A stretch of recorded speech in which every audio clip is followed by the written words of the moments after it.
कुरा गर्दैछौँ हामी आज। सम्पूर्णलाई स्वागत छ, नम्रपूर्वक स्वागत गर्न चाहन्छु म।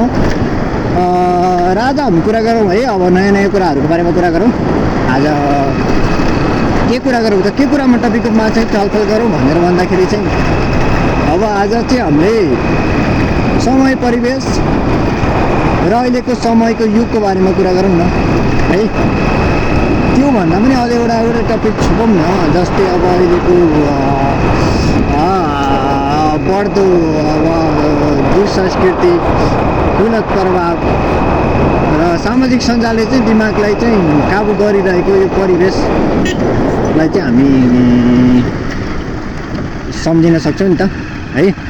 ल सम्झौँ है त, लेट्स स्टार्ट नाउ।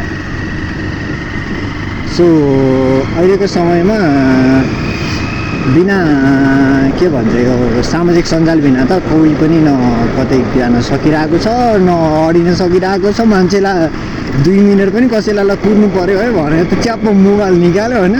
ए बा, अहिले कसैको हातमा यदि के भन्छ स्मार्टफोन छैन भने अहिलेको समयमा त्यो मान्छे त डिजिटल ढुङ्गे युगबाट आएको भनिदिन्छ क्या मान्छेले नर्मली रूपमा भन्ने हो भने है। यस्तो समय आइसकेको छ, यस्तो अब परिवेश आइसकेको छ। के भन्नु, कसलाई के भन्नु र।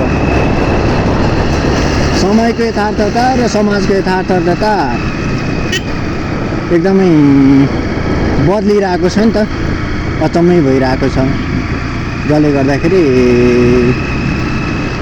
समाज कुन दिशातिर गइरहेको छ भन्ने कुरा नै थाहा त छैन कि। तर साँच्चीकै भन्ने हो भने